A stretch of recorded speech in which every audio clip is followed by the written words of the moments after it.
19절부터 말씀을 나누도록 하겠습니다. 요한복음 1장 19절부터 28절까지는 말씀을 서로 한 절씩 교독합니다. 요한복음 1장 19절부터 28절까지는 말씀입니다.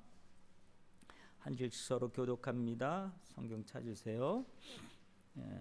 찾으셔서 자, 유대인들이 예루살렘에서 제사장들과 레위인들을 요한에게 보내어 내가 누구냐 물을 때 요한의 증언이 이러하니라.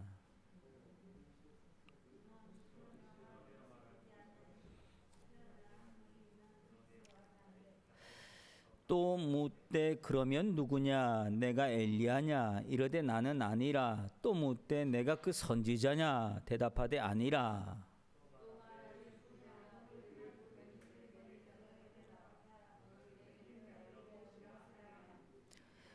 이르되 나는 선지자 이사야의 말과 같이 주의 길을 곧게 하라고 광야에서 외치는 자의 소리로라 하니라. 또 물어 이르되 내가 만일 그리스도도 아니요 엘리야도 아니요 그 선지자도 아닐진데 어찌하여 세례를 베푸느냐.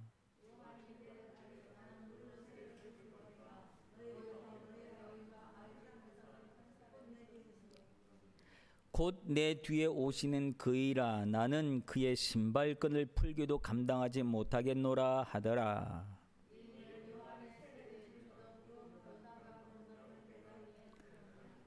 아멘, 아멘, 할렐루야. 오늘은 요한복음 1장 19절부터 28절까지는 말씀을 함께 은혜를 나누고자 하는데요. 오늘 본문에 보면 그 세례 요한과 또 유대인으로부터 보내심을 받은 사람들과의 대화의 내용이 오늘 본문에 있는 내용입니다. 여기 보면 좀 우리가 좀 주목하고 볼 수 있는 부분, 신경 쓰이는 부분이 한 군데 있어요. 그것은 뭐냐면 유대인들이 예루살렘과 제사장들과 레위인들을 요한에게 보냈다. 그러니까 유대인들이 제사장을 보냈다 그러는 거예요. 요한에게로 유대인들이 제사장을 보냈는데 그 유대인들이 누구냐는 24절에서 그 유대인들이 누군지를 알려줘요. 그 유대인들이 누구라고 성경에서 알려주고 있어요. 24절에서는 그들은 바리새인들이다라고 하는 얘기를 해요. 그러니까 바리새인들이 지금 얼마나 파워가 센지를 보는 거예요. 바리새인들의 파워가. 바리새인들이 지금 누구를 움직이고 있는 거예요? 제사장을 움직이고 있는 거예요. 그죠? 제사장과 레위인들을 보냈다 그랬으니 여기 제사장들은 어떤 사람들이요? 하나님을 예배하는 예배 집례자들 있잖아요. 그리고 레위인들은 어떤 사람들이에요? 성전에서 봉사하는 사람들이라고요. 그죠? 레위인들은 제사장들은 예배를 집례하는 사람이요 성전에서 봉사하는 사람들을 바리새인들이 부린 거예요. 야, 봉사하는 제사장 불러서 일로 와. 레위인들도 불러서 일로 와. 너 요한에게 좀 가라. 가서 저 요한이 누군지 좀 알아봐. 라고 말할 수 있는 파워를 누가 가지고 있는 거예요 지금? 바리새인들이 가지고 있는 거잖아요. 그렇죠? 유대인들이 보냈다는데 그 유대인들은 24절에서 바리새인들이 보낸 자라 그러니까 바리새인들이란 말이에요. 여러분, 바리새인들은 어떤 사람들일까요? 쉽게 오늘날 쉽게 얘기하면 평신도 그룹이에요. 평신도 그룹이에요. 바리새인들을 좀 더 쉽게 얘기하면 어떤 사람들이냐면 율법이 있어요. 율법이 있고 그 율법을 서기관들 있지, 율법을 기록하는 사람들, 서기관들 이런 사람들이 율법을 해석을 해요. 그래서 율법을 해석하고 또 율법은 이건 이렇게 하고 이렇게 하고 많은 조항들을 만들어요. 조항들을 만들어서 그리고 이건 다 우리들이 지켜야 될 조항들이다. 근데 이 모든 조항들을 지키겠다고 손들고 나온 사람들이 바리새인들이 쉽게 얘기하면. 그러니까 바리새인들은 굉장히 종교인이죠. 굉장히 종교인이고 그대로 우리식으로 얘기하면 평신도 그룹에서 하나님의 말씀대로 내가 살겠습니다 라고 고백한 사람들이에요. 굉장히 훌륭한 고백도 훌륭한 사람들 아니에요, 그죠? 신앙적으로. 그런데 이들이 파워가 너무 센 거야. 너무 센 거야. 그래서 누구까지도 왔다 갔다 하는 거예요. 목사님도 왔다 갔다 하신 거야. 목사님 내 말 들어야 돼. 내 말 듣고 내가 시키는 대로 해야 돼. 쉽게 얘기하면 이런 우리식으로 얘기하면 그런 거예요. 지금 유대인들이 바리새인들이 이 정도의 파워를 가지고 제사장이고 레위인이고 뭐고 필요 없고 다 이렇게 쓰면 되는 거예요. 근데 유대인들이 왜 이렇게 당시 유대인들이 얼마만큼 이런 파워를 가졌다고 하는 얘기는 종교적 타락이 굉장히 극에 달했다라고 하는 부분들이 있죠. 그러니까 자기네들 마음대로 교회를 또 이 회당을 이 예배당을 마음대로 막 이랬다 저랬다 할 수 있는 그 정도 힘을 가지고 있었던 사람들이 바리새인들이에요. 근데 이 바리새인들이 어떻게 움직이냐에 따라서 이 주도권이 달라지는 거죠. 근데 이 바리새인들이 쭉 보니까 세례 요한이라고 하는 사람이 등장을 한 거예요. 요한이라고 하는 사람이 등장해서 보니까 이 사람 복장도 그렇고 말하는 것도 그렇고 행동하는 것도 그렇고 모든 것들이 좀 달라. 지금까지 봐왔던 사람들하고 달라요. 근데 요한의 복장이 어떻다고 그래요? 요한은 어떤 복장을 가졌었다고 그래요? 요한의 복장은 한번 마태복음 한번 볼까요? 마태복음 3장 한번 봅시다. 마태복음 3장 1절부터 12절까지 내용인데 4절 한번 봅시다. 마태복음 3장 4절 한번 보면 마태복음 3장 4절에 보면 요한의 지금 복장이 나와요. 복장이 나오는데 한번 봅시다. 그가 어떤 복장을 입고 있었어요? 이 요한은 낙타 털옷을 입고 허리에 가죽띠를 띠고 음식은 메뚜기와 석청이었다. 그러니까 딱 봐도 이 사람의 복장부터 일반 사람하고 달라요. 근데 이 낙타 털옷이라고 하는 건 굉장히 허름한 옷이고 근데 이것을 주로 구약시대 때 선지자들이 이런 복장을 주로 많이 했다 그래요.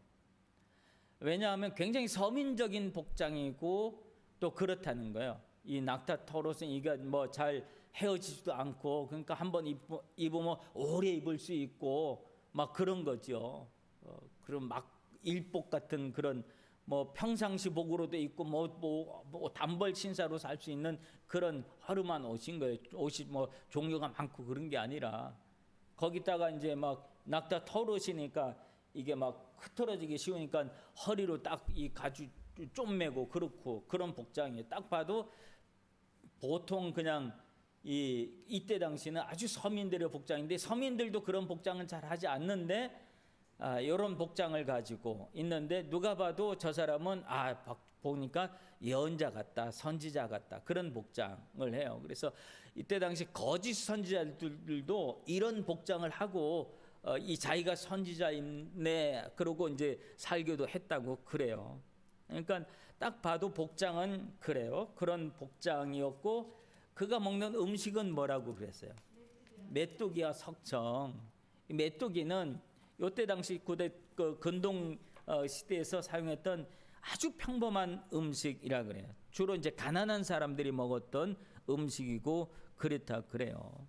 근데 이 메뚜기는 봄철에 주로 많이 생기고 그렇죠. 때로 몰려다니고 그러니까 그걸 잡아서 저도 어렸을 때 메뚜기 먹었던 기억이 나요.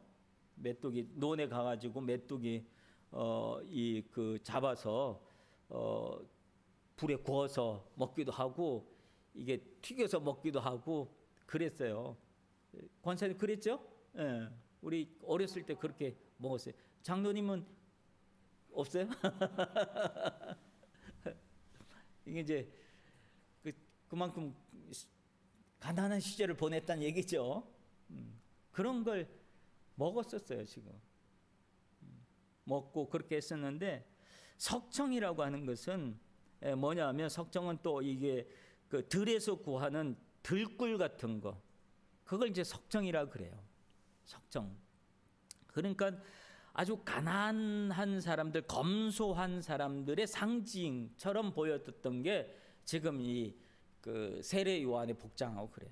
그러니까 딱 복장을 봐도 저 사람은 선지처럼 다니고 예언자처럼 다니고 그러는데, 그가 또 세례를 주고 막 그러는 거예요. 많은 사람들이 몰려오고 막 그렇게 하니까 이 바리새인들이 저 사람이 누구냐, 이 바리새인들이 지금 무엇을 찾고 있는가 하면 자기들 마음대로 할 수 있는 사람인지 아닌지를 지금 보는 거예요. 지금 제사장하고 레위인들을 자기 마음대로 하고 있죠. 자기 말을 잘 들어야 되고 자기 마음대로 지금 막 그렇게 움직여 가고 있는 거야. 내 말 안 들으면 너도 잘릴 수 있어, 너도 그럴 수 있어. 이런 시대가 된 거예요. 종교적으로 타락을 하다 보니까 이런 시대가 된 거예요. 그러니까 이 사람들이 대세를 보는 거예요. 내가 어디에 서야 되는지, 저 사람을 써야 될지 말아야 될지, 인정을 해야 될지 말아야 될지. 바리새인들의 고민은 그거였어요. 근데 모든 사람들이 선지자라고 인정을 하면 그 선지자에 대해서 자기네들이 대항했다가는 오히려 자기들이 사람들한테 욕먹고 또 하나님 앞에 벌 받으면 어떡해, 그런 마음도 있고. 그러니까 이 고민이 생겨가지고 이 사람들을 그 요한에게 보냈다라고. 보낸 사람들이 제사장들이었어요. 레위인들이었어요. 참 기가 막힌, 우리가 그냥 슬쩍 지나갈 수 있는 얘기지만 이 이야기가 기가 막힌 이야기를 해주고 있는 거예요. 당시 교회가 또 이게 얼마나 이 타락이 돼 있었고, 이 바리새인들이 얼마나 타락돼 있었고, 자기들의 입맛에 맞는 대로 교회를 만들려고 하는 이런 시대였다고 하는 거예요. 그런 사람들이. 그래서 그들의 질문은 뭐예요? 질문은 내가 그 그리스도, 네가 엘리야냐라고 묻죠. 엘리야냐? 왜냐하면 엘리야는, 그들이 엘리야가 다시 나타날 수 있다고 그들은 믿었어요. 왜냐하면 엘리야는 어떤 사람이었어요? 하늘로, 죽음을 보지 않고 하늘로 올라간 사람이죠. 선지자 중에, 그죠? 하나님께서 그 불병거를 보내서 그를 그냥 불로 올라갔잖아요. 그러니까 죽음을 보지 않고 올라간 선지자가 엘리야란 말이에요. 그러니까 그 엘리야가 다시 나타날 수 있다라고 그들은 믿었어요. 그래서 네가 엘리야냐? 라고 말한 건 뭐냐면 그만큼 파워가 있어 보인다. 파워가 있어 보이고 힘이 있어 보이고 카리스마 있어 보이고 그런다는 거예요. 요한의 카리스마가 뭐였어요? 사람들의 눈치를 보지 않고 했던 말이 있어요.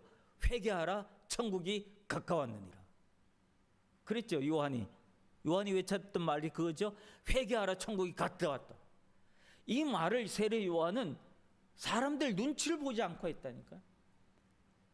그냥 아무나 보면 그냥 회개하라, 천국이 가까웠느니라 막 그 외치고. 그러니까 사람들이 그 말에 막 가슴이 찔려가지고 마음이 찔리고 막, 그래서 세례 요한한테 와가지고 세례를 막 받고 그랬다니까. 회개하고 세례를 받고 막 요단강에서 막 그러는 세례를 받고 이러는 일들이 막 일어난 거예요. 그러니까 바리새인들은 갑자기 나타난 저 사람이 엘리야냐 아니면 다른 선지자냐, 이게 이제 궁금했던 거예요. 엘리야, 만약에 자기가 엘리야다 그러면 이거 잘못 건드리면 큰일 나겠고, 선지자다 그래도 이거 잘못 건드리면 큰일 나겠고. 그러니까 그게 궁금했던 거예요. 그게 궁금했던 이유는 결국은 뭐예요? 저 요한도 자기들 입맛대로 다룰 수 있느냐 없느냐, 이게 관건이었어요. 그들이.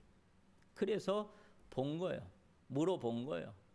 근데 자꾸 요한은 뭐라고 그래요? 나는 그리스도가 아니다, 그리스도가 아니다 라는 이야기를 자꾸 하잖아요.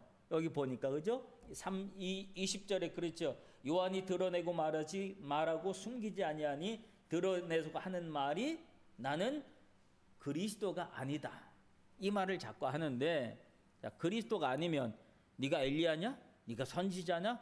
이 질문을 하는 거죠. 근데 바리새인들 입장에서 보면 하는 말과 행동은 그리스도 같이 느껴져요. 이 그리스도라고 하는 말은 다른 말로 얘기하면 메시아냐라고 하는 말이거든요. 메시아는 어때요? 유대인들이 계속 기다려왔던 분이잖아요. 그죠? 계속 메시아 그분이 오시면 우리 모든 고통에서 벗어나고 우리에게 영적인 자유를 주고 우리를 해방시켜주고 이럴 존재가 메시아이니까, 그러니까 메시아냐 그리스도냐 그렇게 생각을 하고 있었는데, 요한은 자기 말로 나는 그리스도가 아니다, 그리스도가 아니까 자꾸 그러니까 계속 궁금할 수밖에 없는 거예요. 그래서 물어봤다는 거죠. 네가 그러면 엘리야냐 선지자냐? 그랬더니 요한이 하는 말은 뭐예요? 나는 그리스도도 아니고 누구도 아니고 엘리야도 아니고 또 뭐도 아니고 선지자도 아니다. 다 아니다라고 하는 거예요. 그러니까 유대인들이 보기에, 이 바리새인들이 보기에 뭐라 그래요? 이 유대인들이 보면 이거 뭐죠? 제사장들이 보기에, 그러면 네가 도대체 무슨 권리로 사람들한테 세례를 주냐? 제사장 입장에서 물어보는 거예요. 제사장 입장에서 넌 뭐 때문에 세례를 주냐? 쉽게 얘기하면 우리식으로 생각하면 이 제사장 하면 목사라고 생각할 수 있잖아요. 그죠? 교회당을 섬기고 예배를 집례하고 그런 거니까. 그러면 목사가 되려면 신학도 공부하고 막 그래야 되잖아요. 그래야지 목사가 되는데, 그러면 너는 신학교도 안 나왔는데 넌 뭔데 이렇게 세례를 주고 그러고 있냐? 라고 하는 질문을 하는 거죠. 이런 질문을 하는 거예요. 그랬더니 요한이 대답은 뭐였어요? 요한의 대답은 나는 너희들이 질문하는 그런 인물이 아니다. 그런 인물이 아니라 뭐라 그래요? 23절에 보면 나는 선지자 이사야의 말과 같이 뭐라 그래요? 주의 길을 곱게 하라고 광야에서 외치는 자의 소리다. 자기 자신을 무엇으로 표현해요? 나는 뭐 이렇게 너희들이 말하는 엘리야 이거 선지자도 아니야. 근데 나는 오로지 어떤 존재라고 하는 거예요? 광야에서 외치는 자의 소리다. 자기 자신을 아주 낮춰요. 그럼 나는 소리에 불과한 자다. 요한이 이렇게 말할 수 있는 건 뭐 때문에 그래요? 요한이 말할 수 있는 것은 1장 6절에 보면 그가 자기 자신은 어떤 의식을 가지고 있는 사람이었어요? 소명의식이 분명했던 사람이죠. 소명의식. 그 소명의식이 어디서 나와요? 요한복음 1장 6절에 보면 하나님께로부터 보내심을 받은 사람이 있으니 그 이름은 요한이라. 그러니까 요한은 자기가 하나님께로부터 보내심을 받았다고 하는 분명한 소명의식을 가지고 살아가는 사람이었죠. 분명한 소명의식인데 내 소명은 예언자로서의 모습이 아니야. 선지자로서의 모습이 아니야. 그냥 광야에 외치는 자의 소리. 그 외치는 내용은 뭐예요? 주의 길을 곱게 하라고. 즉 주님의 길을 예비하기 위해서 내가 먼저 온 거다 라고 하는 이야기를 하는 거예요. 그래서 세례를 주는 것도 그는 물 세례를 주는 거예요. 근데 나는 물로 세례를 주고 26절에 보면 그렇죠. 나는 물로 세례를 베풀거니와 너희 가운데 너희가 알지 못하는 한 사람이 섰다. 그러면서 내가 주는 세례는 그저 물로 주는 거 형식적인 부분이야. 그냥 이게 이런 게 있어라고 보여주는 그런 부분이야 라고 하는 것을 자기 자신이 얘기해요. 회개의 징표로 나는 세례를 줄 뿐이야 라고 하는 얘기예요. 요한은 자기 자신의 역할을, 자기가 해야 될 일들, 내가 어떤 역할을 해야 될지를 분명히 알고 그 선을 분명히 지킨 사람이에요. 드라마나 이런 데 보면 주인공이 있고 조연들이 있잖아요. 주인공이 있고 조연이 있는데 주인공은 한 사람이에요. 그렇죠? 뭐 두 사람이 주인공이 될 수도 있고 그렇지만 대부분 주인공은 한 사람이야. 주인공은 한 사람이지만 그 나머지 사람들은 전부 다 뭐예요? 사실은 다 조연이잖아요.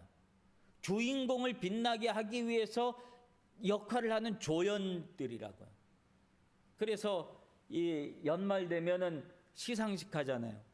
이 뭐 가수들 시상도 하고 뭐 배우들 시상식도 하고 그러는데 그 뭐죠? 그 주연상 뭐 이런 거 있지만 조연상이 또 있잖아요. 그러니까 주인공 한 사람이 나머지는 다 조연이기 때문에 조연의 역할을 잘 해야지 되는 거야. 우리의 주인공은 누구예요? 예수님이 주인공이고 우린 전부 다 예수님의 영광을 드러내기 위한 조연자들이라고요. 그러니까 조연자가 마치 주인공처럼 행동을 해버리면 그 조연은 그 드라마에서 아마 감독이 보고 잘라버릴 거예요.